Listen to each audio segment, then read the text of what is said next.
God bless Philadelphia, and now is the time for us to demonstrate what our One Philly philosophy means. Mayor Cheryl Parker calling for the city to come together as the investigation into that deadly medical jet crash gets underway. We're just starting to get a look at the scope of the destruction after that plane suddenly crashed right there in northeast Philadelphia, resulting in a massive explosion. It is Saturday night. I'm Walter Perez. The big story in Action News is the latest on that horrific crash of a medical jet in northeast Philadelphia. Chopper 6 is live over the massive scene, as you can see.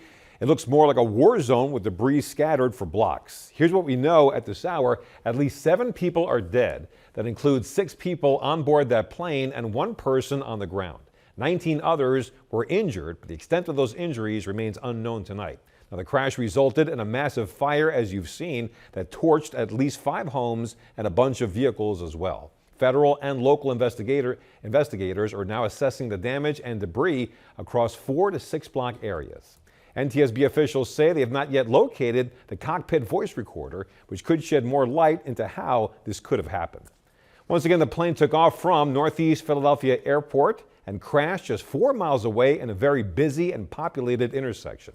The Action News team is gathering the very latest tonight. We begin with Brianna Smith. And Brianna, the NTSB just gave its first update. Yes, Walter, and the NTSB chair expressed her condolences to those impacted by this crash. And she says 17 members, along with local and state agencies, are on the ground investigating. She says they found the 2 engines and now they're looking for the black box, which could be in pieces. But she says it's a crucial part of the investigation. So she urges the public, if you see debris, to contact them or 911. This is an active investigation scene. The debris is scattered. It is very dangerous. Tonight, the NTSB says investigators are still searching for the jet's cockpit voice recorder. They say the flight lasted less than a minute. We will find a cause for this tragedy. Philadelphia Mayor Cheryl Parker says the city is working closely with state and federal agencies on the ground to investigate the deadly medical jet crash near Roosevelt Mall in northeast Philadelphia. Parker says the tragedy claimed the lives of at least 6 people on the plane and 1 person in a vehicle on the ground. At least 19 others were injured, while 5 homes and many cars went up in flames from the massive explosion. The city of Philadelphia, we mourn their loss, and they are in our thoughts and in our prayers. Shriners Children's Hospital says the child on board the plane received care in Philadelphia before traveling home to Mexico with her mother. Officials say the Learjet 55, which was operated by Jet Rescue Air Ambulance and based in Mexico, was leaving northeast Philadelphia Airport to land in Missouri, but crashed quickly. We have a lot of unknowns about who was where on the streets of this neighborhood last night at the time of impact.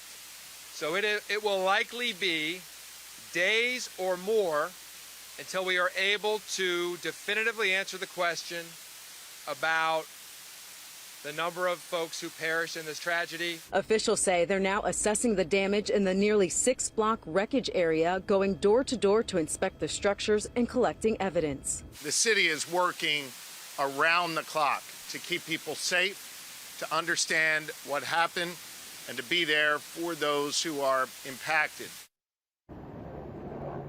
And of course, our hearts go out to those who were impacted. Now, Mayor Cheryl Parker says if you need somewhere to stay or need help from the American Red Cross, Samuel Fells High School has a shelter. You're able to go there. And if you know someone who is missing or concerned about someone, you're asked to call 911. And again, if you see debris, do not touch it. Instead, contact 911 or the NTSB. Live in Northeast Philadelphia, Brianna Smith, Channel 6 Action News. Walter? This investigation just starting. All right, thank you, Brianna. Take a look at this surveillance video from inside the Four Seasons Diner at Cockpit and Roosevelt Boulevard. Look at that. It shows a piece of the plane flying through a window, terrifying everybody inside. You can see diners checking to see what happened and ducking for cover. One person was struck by debris. People also was sitting here. Nothing happened. This guy's here. But the guy in that second booth hit his head. How's he doing? He was okay, but I mean, he was bleeding. A lot of bleeding on his head. My goodness. To give you an idea how far spread the debris was, the Four Seasons Diner is about a quarter mile away from the crash scene. Let's go live to Action News reporter Brianna Gallagher with new details tonight about those injured, including a child. Brianna. Yes, Walter. Well, there's still a lot of uncertainty when it comes to fatalities and injuries at this point, but we spoke with a mother and father of a 10-year-old boy who is believed to be one of the very first patients to arrive at Jefferson Torresdale Hospital last night. My baby in there. It's hard seeing him like that. As a mother, what am I supposed to do? But he's good. Been pushing through. 10-year-old Andre Howard was in the car with his father and siblings when tragedy shook Northeast Philadelphia. Here, what we thought was a car crash, but then you see a fury of fire in the air and then a bunch of debris shooting everywhere. My son, who's also the same name as me, Andre Howard, tells his little sister, "Get down," and he grabs her. I hear the glass shatter, I turn around.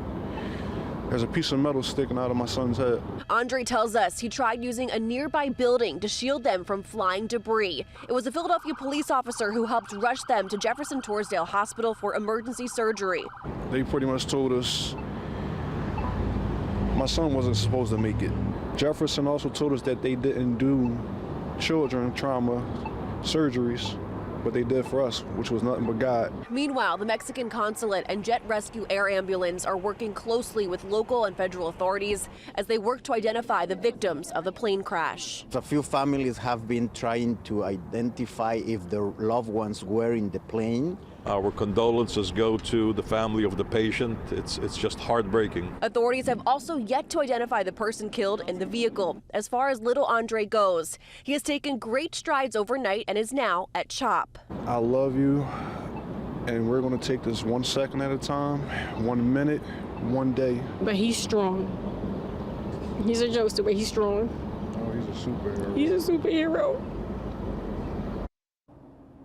Now, Andre arrived at CHOP around midnight. His mother tells me that his team of doctors and nurses, they're working around the clock to keep him stable and comfortable as they also work together to come up with a plan in terms of care.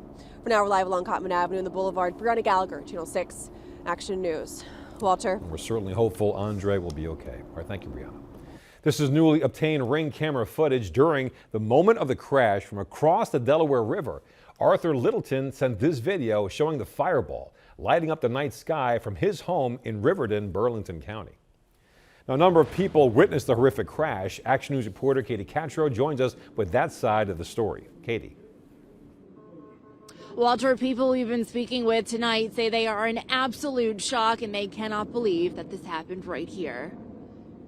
The day after this is horrifying. People in Northeast Philadelphia are shocked at what the aftermath of the medical jet crash looks like today. It looked like a war zone. Dominique Miller says he was in the area last night. How it came down looked like a mushroom. Like you ever see like a missile coming from the sky? Others say they were shopping nearby when the crash happened. I was over here in the mall shopping, came out of Macy's. All of a sudden there was a big explosion. And then we didn't know what was going on, so we was at the door. Everybody ran back in. Then when we came back out, there's fire everywhere. And then, they told us to stay in the area over there. Today, many are coming to the area to show support. The devastation for the people who live in the area, it's just some support and let them know that, people care and, they're around. Now, Mayor Sherrill Parker is asking people to stay away from the area to let crews do their job. Reporting live in Northeast Philadelphia, Katie Catro, Channel 6 Action News. Walter. All right, Katie, thank you. We'll continue to follow this developing story as we receive updates throughout the night, both on air and online. Be sure to download the free 6ABC app as well to get all the latest updates right there on your phone.